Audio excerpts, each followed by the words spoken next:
आज के इस विश्लेषण में हम एक बेहद दिलचस्प और सच कहूं तो रोंगटे खड़े कर देने वाले विषय की गहराई में जाने वाले हैं। हम बात कर रहे हैं महाराष्ट्र के कोंकण जिले की एक खौफनाक रात की। एक ऐसी यात्रा जिसका अंत बेहद भयानक हुआ। देखिए, ये सिर्फ कोई सुनी सुनाई कहानी नहीं है, बल्कि ये इस बात की एक केस स्टडी है कि जब इंसान सदियों पुरानी स्थानीय मान्यताओं को नज़रअंदाज करता है तो हालात कैसे बेकाबू हो जाते हैं। आइए इसे डिकोड करते हैं। अब आगे बढ़ने से पहले यह समझना जरूरी है कि आखिर ये छलावा है क्या? कोई आम लुटेरा या डाकू? बिल्कुल नहीं।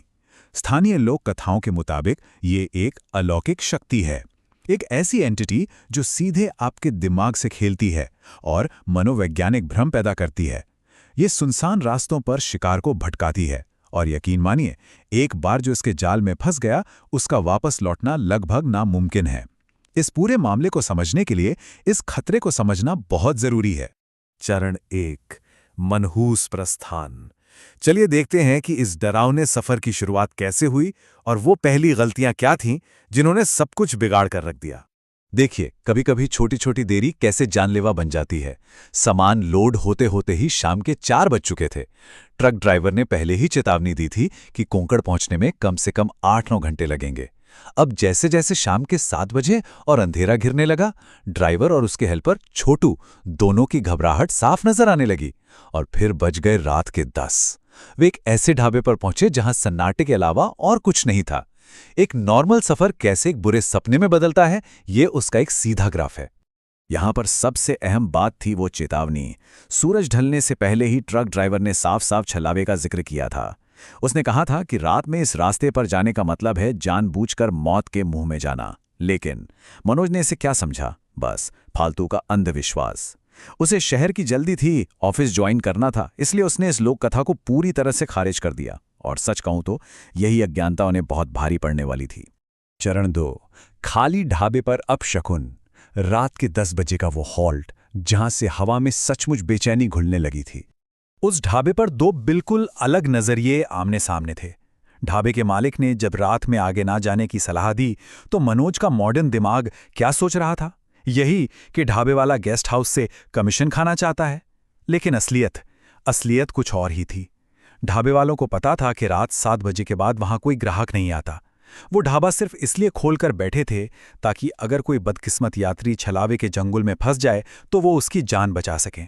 एक तरफ था शहरी अविश्वास और दूसरी तरफ एक खौफनाक जमीनी हकीकत। ढाबे पर रुकने का वो थोड़ा सा समय अजीबोगरीब अपशकुनों से भरा था। पहले अनु के कपड़ों पर अचानक दाल गिरती है, फिर उस अंधेरे बाथरूम के पास कदमों की आहट सुनाई देती है और तभी अचानक से एक आवारा बिल्ली का कूद जाना। नसों में तनाव बढ़ने लगा था।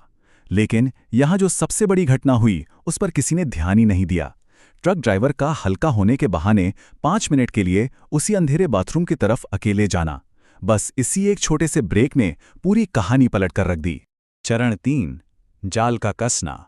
अब हम वापस उस अंधेरी जंगली सड़क पर चलते हैं जहां ये मनोवैज्ञानिक खौफ हकीकत में बदलने लगा। छलावे के काम करने का तरीका इतना खौफनाक है कि सुनकर ही रोंगटे खड़े हो जाएं। कदम 1, अचानक सड़क पर खून से लथपथ एक आदमी का दिखना और पलक झपकते ही गायब हो जाना। कदम 2, सामने से एक सजी धजी बारात का आना, लेकिन कोई बैंड बाजा नहीं, कोई आवाज नहीं, एकदम शमशान जैसी खामोशी। और फिर कदम 3, सबसे भयानक भ्रम। ट्रक का एक ऐसे लूप में फंस जाना जहां बार बार वही पानी की प्याऊ और वही कोंकण 2 घंटे दूर लिखा बेंच दिखाई दे रहा था। वो लोग कहीं नहीं जा रहे थे, बस एक ही जगह गोल गोल घूम रहे थे। और इस बढ़ते खौफ के बीच वो होता है जिसका सबसे ज्यादा डर था। एक जोरदार झटके के साथ ट्रक अचानक बंद पड़ जाता है। अब वो अपने वाहन की सुरक्षा भी खो चुके थे। छलावे से बचने की बेतहाशा कोशिश में उस डरे हुए समूह को मजबूरन सड़क किनारे झाड़ियों के बीच बने एक पुराने, सुनसान और अजीब सी रोशनी वाले घर में शरण लेनी पड़ती है। चरण 4, बंद कमरे में हत्या। अंदर से बंद उस गंदे 2 बेड वाले कमरे का खौफनाक मंजर।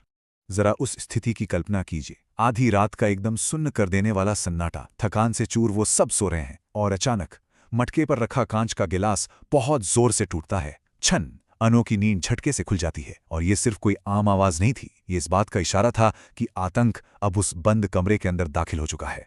अनु ने जब सामने देखा तो जो नजारा था वो किसी की भी रूह कंपा दे। हेल्पर छोटू जमीन पर मरा पड़ा था और उसकी गर्दन का मांस किसी ने बेरहमी से फाड़ डाला था। अब सबसे बड़ा सवाल, दरवाजा अंदर से बंद था, बाहर से कोई आ ही नहीं सकता था, तो फिर कमरे के अंदर उस मासूम लड़के को इतनी वीभत्स मौत किसने की? अविश्वास और पैरानोया अब अपनी चरम सीमा पर था।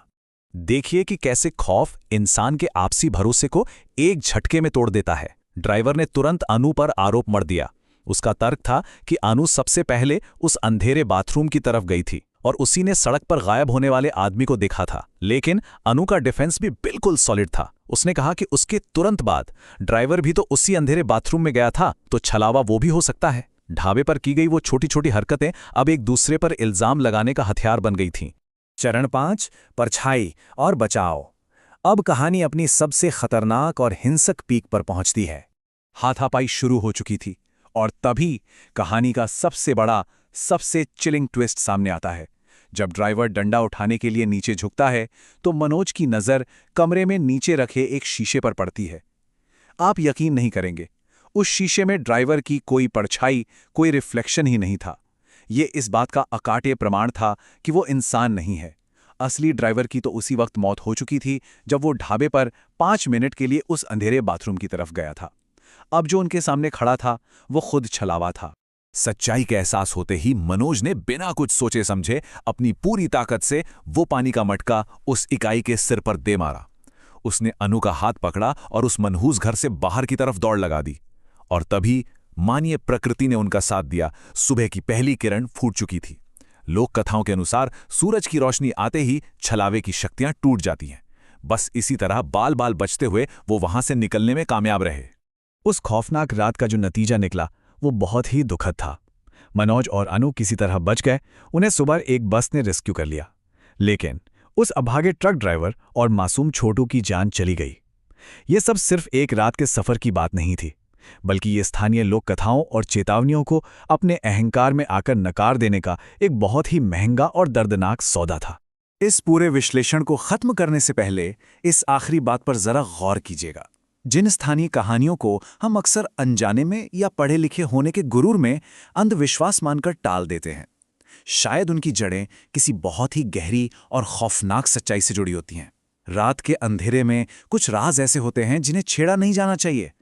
तो जरा सोचिए, क्या अगली बार किसी सुनसान अंधेरी सड़क से गुजरते हुए वहां के लोगों की चेतावनियों को अनसुना करने की हिम्मत की जा सकेगी? आज के इस डीकोड सेशन में शामिल होने के लिए बहुत बहुत शुक्रिया।